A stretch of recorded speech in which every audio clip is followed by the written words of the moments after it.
It's another Monday on Sports Express. We'll start with the numbers. Arsenal produced a furious fight back to edge a pulsating game against Aston Villa despite being down to 10 men. Inter have scored 9 goals, conceding just once to stay perfect and top of the Serie A after victory in the Milan derby. Man City walloped Watford by 8 goals to bounce back from last week's loss to Norwich. Sebastian Vettel finally wins the race to cap his 7 podium finishes so far this season. It's 6 out of 6 for Liverpool, still 5 points clear at the top of the Premier League after downing Chelsea at the Bridge. Home basic goal scored first, but then shipped 4 goals against Togo in a CHAN qualifier in Lomé. It's now 3 wins on the bounce for Team Europe in the Ryder Cup. Naomi Osaka trounced in her hometown tournament with a 2-set victory over Anastasia Pavlyuchenkova at the Pan Pacific Open. And this is the #1 sports show on radio. My name is Deji Omotoyibo. Welcome to Sports Express, brought to you by MTN.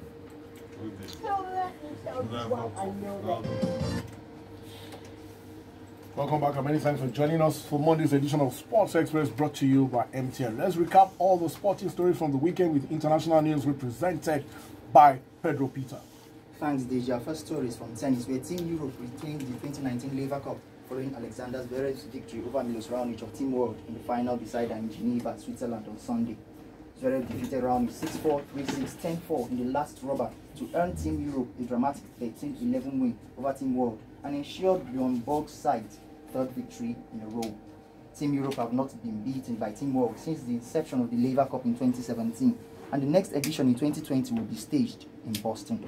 Elsewhere, Daniil Medvedev saw off Croatia's Borna Koric 6-3, 6-1 to claim the St. Petersburg Open in Russia, while Frenchman Geoffrey Songa won the Moselle Open in Metz, France, for a 4th time after beating Alias Bedin of Slovenia 6-7, 7-6, 6-3.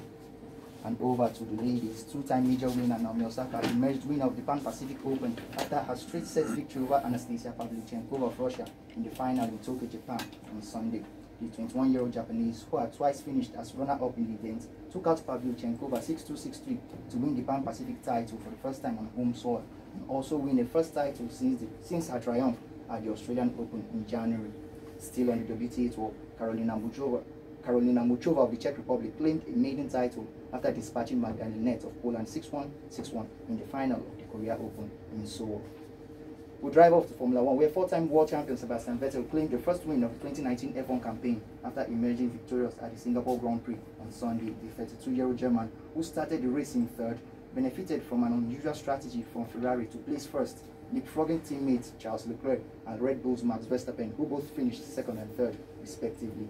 Victory for Vettel ended a 13-month win drought since the Belgian Grand Prix at Spa in August 2018, while also securing the first 1-2 finish for Ferrari this season since their last 1-2 at the 2017 Hungarian Grand Prix.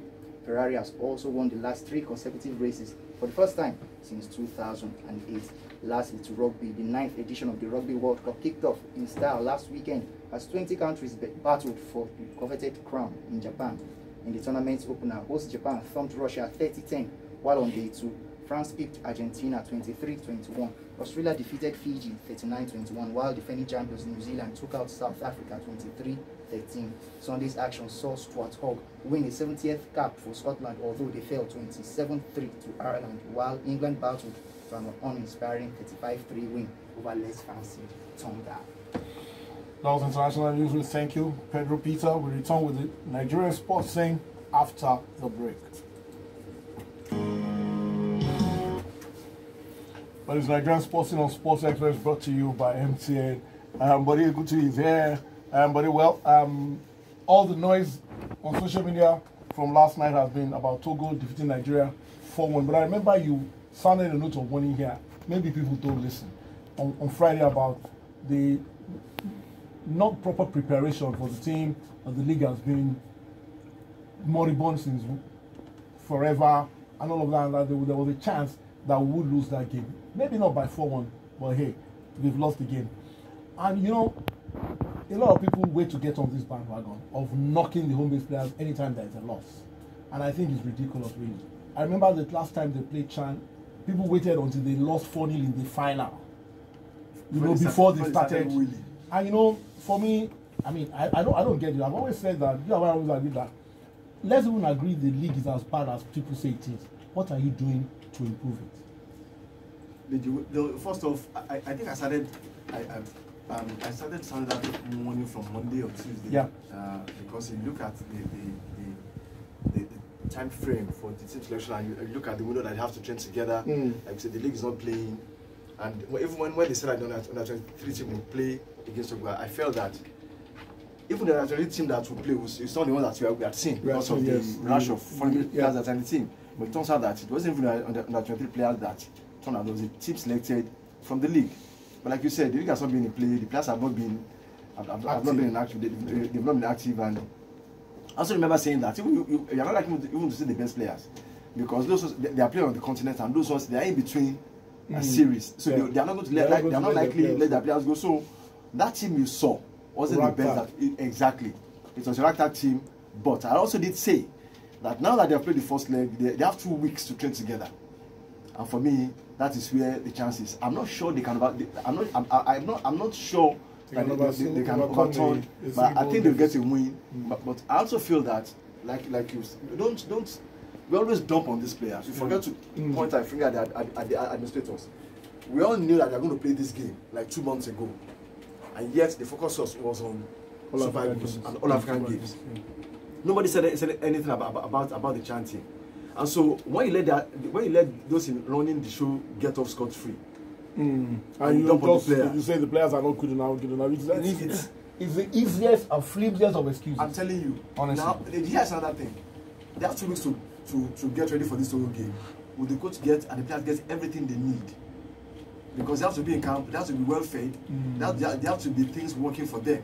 Will they get all the things? That's another story, because even if they don't get it, they won't say, for fear of being sanctioned. So, for me, they're always going to lose this game. They have lost it. Let's move on. And honestly, the easiest thing to do is to criticize and dump on the players like they are not good enough. That's what everybody's doing. I honestly feel it's very, very unfair on those players. And women's football, big things are about to happen. But you tell us about it? Now, we always talk about how women football is ignored until the crisis happens. Now, I suspect that in the next 2-3 years, you're going to see a lot of things happening in women football. Because FIFA have said they want to spend $1 billion on women football over the next 2-3 years. $1 billion. I think they first said 500 million. But the success of the last Women's World Cup in Spain showed them that there's potential in this. So they have upped the ante. Actually, it's Infantino, the FIFA president, that's actually pushing this agenda. But they said for nations to get a piece of the pie, you must have a league that runs for 6 months. I mean, they play a minimum of 90 matches, but I think we can find a way to meet that. But the other one is can be sure we're going to meet that. The other one is we can be sure that the league will be up and running. They must run 2 tournaments like that also for age group teams that plays the same amount of matches.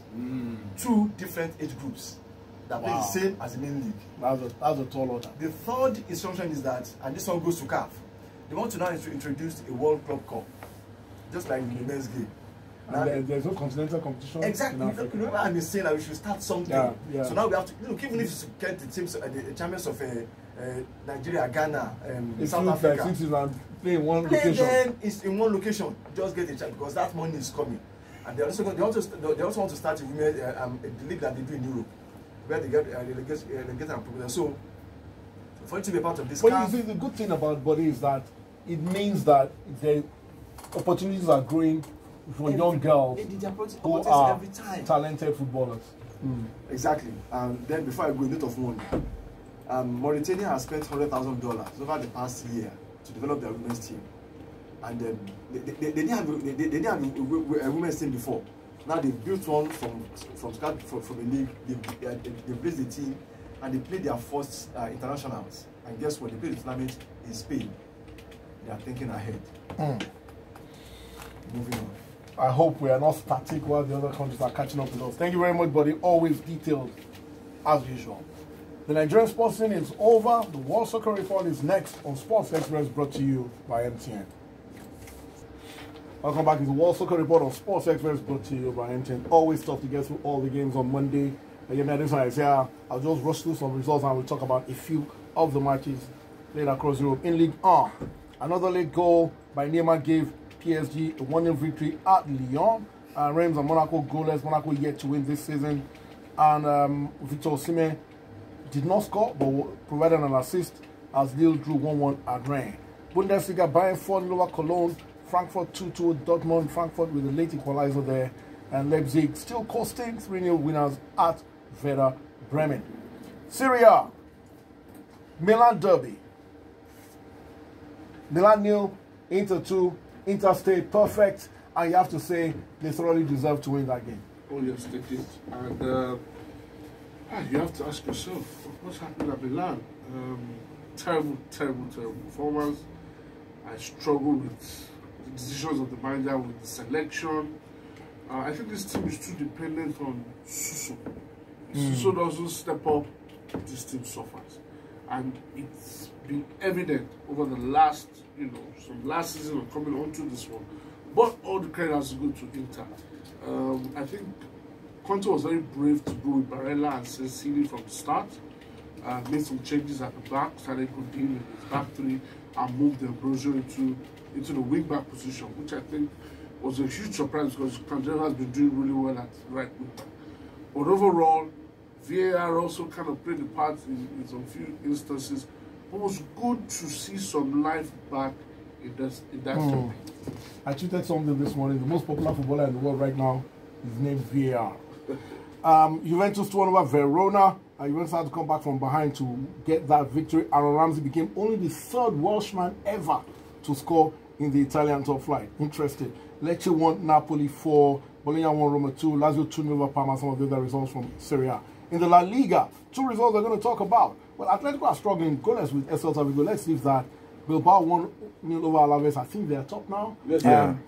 Sevilla 0, Real Madrid 1, and Granada 2, Barcelona 0. Barcelona in all kinds of difficulties right now. I think first of all, the problem with this team is structure. How do you fit all the pieces, into that team?